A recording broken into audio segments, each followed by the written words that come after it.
It's been a while since I've done a 4, 3, 2, 1 video, which is basically 4 3-ingredient recipes to try one time in your life. Well, hopefully all being well, more than one time in your life. A lot of you guys like the budget-friendly recipe ideas that came with this. It's very sort of creative. In fact, it's not one ingredient. It's one item, which opens up so many other things. I know some of you are gonna be like, no, it's not one ingredient. It's one item. It's done lots of doing it wrong. I set the rules 4 or 5 years ago. It's been an amazing playlist, and I love seeing, because you guys just adding 1 or 2 other ingredients or indeed items can completely transform a recipe. I do enjoy the challenge of these 3, 2, 1 videos, although this is the starter that could potentially fail.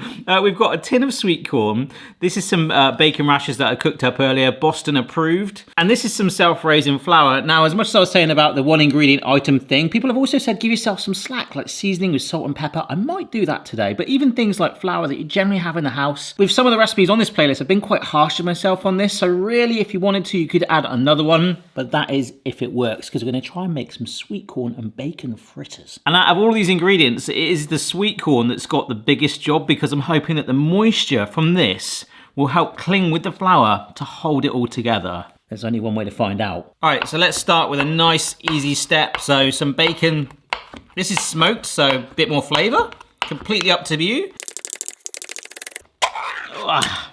Tin of sweet corn, which does actually deceptively have a fair bit of moisture in there, but I'm gonna keep that because I might need it.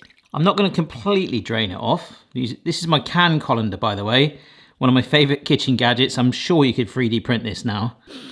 Why does tin sweet corn smell of like stale cornflakes? I'd say like 4 tablespoons of the self-raising flour, half the bacon in, and now the majority of the sweet corn, okay? And there is still a bit of moisture in that. If it is too dry, we've got some of this.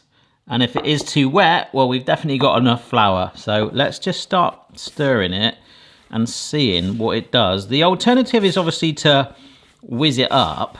Oh yeah, that's not bonding at all, is it? Oh, I don't really want to whiz it up. I want to try and keep them like chunky so they look, excuse the pun, kind of corny.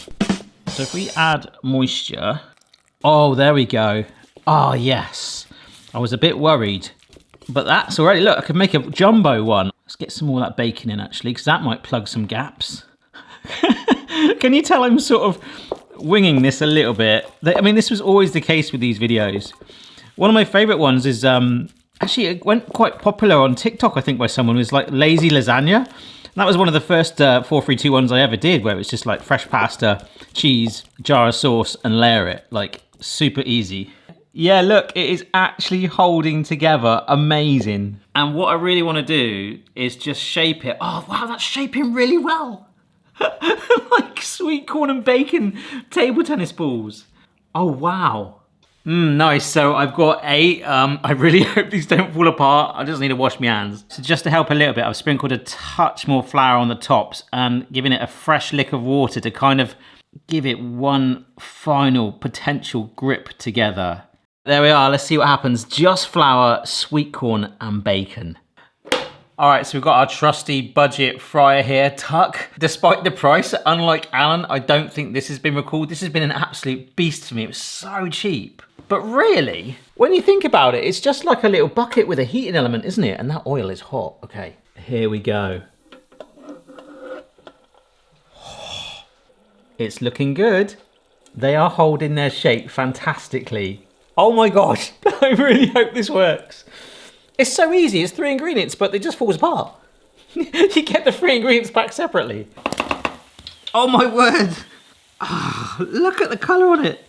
I'm fairly certain I just heard one of the pieces of sweet corn explode. I'm loving the sweet corn bumps on it, and not one piece of corn fell off when it was frying. It really locked together. They look awesome. I love the colour and the texture on it, and just 3 ingredients. I'm so relieved that worked. As I started to get some pasta going, spinach, tomato, and classic pasta, let's get that going and give one of these a try.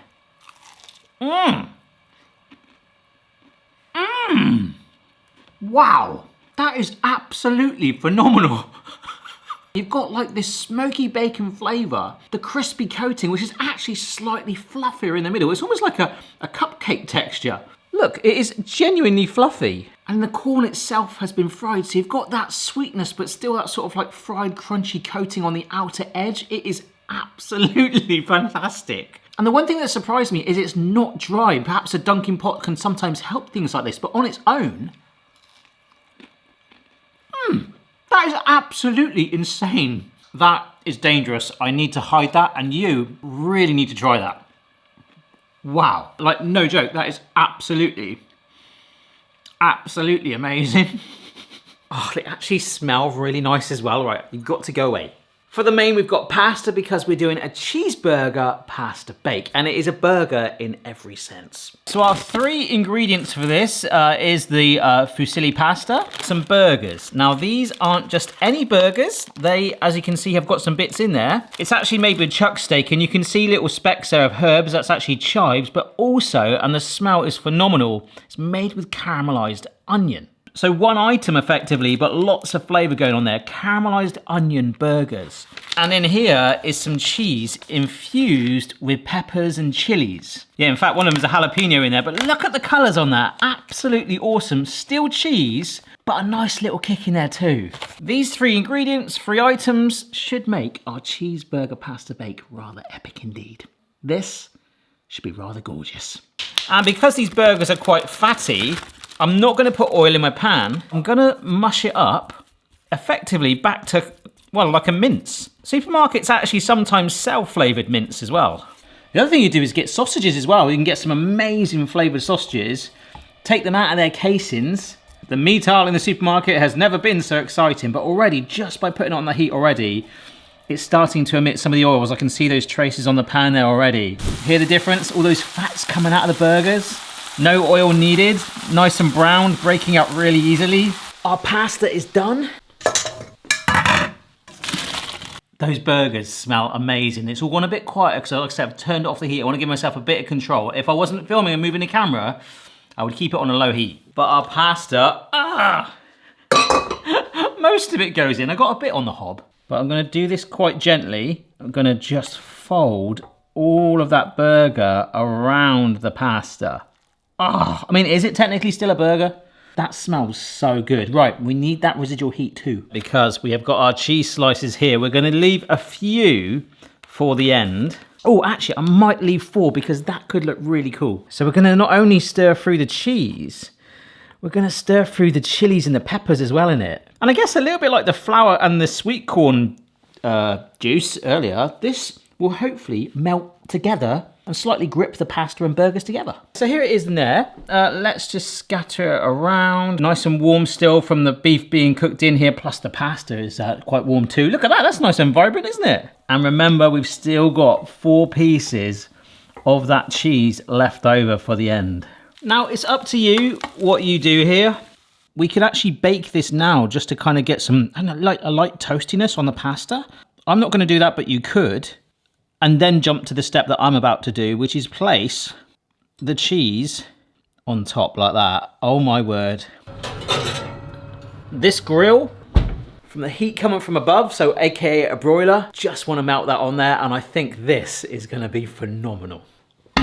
Boom, I said it wouldn't take long. Look at these islands. Ah! So if we wanted to now, we could give this a stir around to blend that all in whilst it's hot, but I kind of like leaving it as a coating because we've already got cheese on the pasta and the burger bits already from the pan. So in other words, that is it, a cheeseburger pasta bake. So unlike our Sweetcorn fritters where I can have one and it'll be absolutely fine, with the 4321 videos, I like to actually take a photo with them all at the end. So if I take a carving out of this, it might look a bit random. The cool thing is I can put a little bit of foil on it. And of course for you guys as well, you can let it go to room temperature, cover it and keep it for another day. And I am gonna move straight on to dessert. It's time for dessert now, and we're gonna enhance a cake mix, because we do class that on this playlist as one item, with a couple of things. Lemon cake mix, so you're already getting all those bits from a cake mix in there, which is actually about 800 ingredients in one. Water, which I have always allowed myself to use. Unfortunately, we can't get away with just baking it with the water in. I mean, we've seen it work with cans of Sprite before, that does work, but some eggs. Here's head whisk. Get all the lumps out.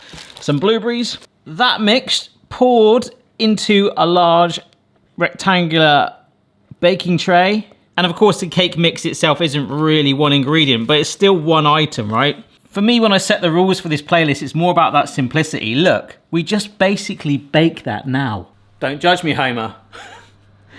And in about 20 minutes, we'll literally have a lemon and blueberry tray bake. There we go. And 20 minutes later, all done. Golden brown with these like pockets where the blueberries themselves have actually burst through. And I'm just gonna add, I know I said I wasn't really gonna necessarily add any extra things, but just a little sprinkle of icing sugar. I'd hope that most of you guys would have a little bit of this just around your house. So whilst this is cooling down, which shouldn't take long, it's time to make our drink. For this drink, which is massively customizable and is going to be perfect to wash down that cheeseburger pasta bake, and of course the Traybake itself, we're going to call it a tropical cream float, but you could put pretty much anything in it. I wouldn't recommend gravy though. For this one, some ice, a tropical juice drink carton, okay? So it's passion fruit, pineapple and guava. It's just painfully squeezing out this budget carton right now. This is a can of Sprite. Lemon and lime carbonation. Oh my word.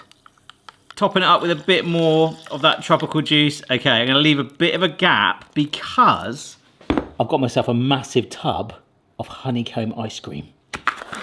Oh, so I don't think this is gonna stay perfect for very long, but we can just dollop that in there. 3 ingredients. Tropical, the lemon and lime and the carbonation, plus the honeycomb ice cream, that sort of creaminess is gonna add in there. Kind of a twist on a Coke float, but very fun indeed. Right, let's munge. What a spread! And I'm gonna go quick because this is warm again, and that's melting. To be fair, I will just quickly try one of these. I've been staring at these for hours now, wondering if they'd be a bit worse cold. Slightly chewier, and given they've still got that cake-like texture, the sweet corn actually has gone back to tasting sweeter now. I think that's like borderline a dessert. They are so good. Look at that cheese pool. It's nice and hot now. That is fantastic. What? Now I know why I love doing this playlist so much. I think if I had it cold, I'm so glad I warmed it up, it would taste very different. You've got the heat of the chili and the peppers there. The pasta is tender. There's a gooiness with the cheese, but also the warmth again from those chilies. It's really nice. But it is the burger. And the caramelized onions in it, and of course that is going to be dependent upon the burger types that you get. I think if I did it with plain burger mince, it would be okay. The cheese would fuse it together. You could season it with salt and pepper.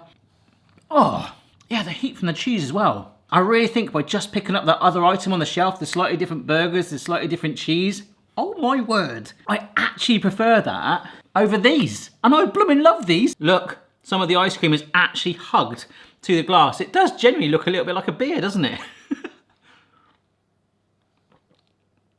Oh, that's good. Oh, that's just nice. A little bit of the ice cream melting in there gave it kind of like a creamy vibe. The really strange thing is out of the 3, that's probably the one I like the least. But it's absolutely really nice. There's nothing wrong with it. I think that just shows the level that these two kind of reached. Right, dessert.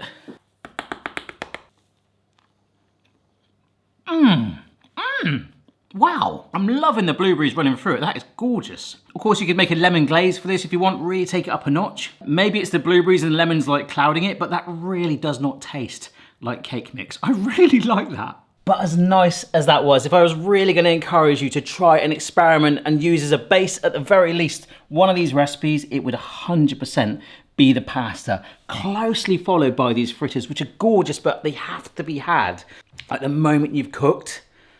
This has stood for about an hour and a half and we've reheated it and it just tastes so good. I really hope you've enjoyed this video. Check out the rest of the 4321 playlist if you wish. Maybe I'll do another one or some sort of adaptation to it again very soon. One item or ingredient, who cares? Simplicity and very tasty. See you later, bye. Genuinely, please give that a go. If you ever wanted to try anything I've ever made and you're vegetarian, maybe you have to do a veggie burger equivalent. I guess that's easy to adapt. Pasta.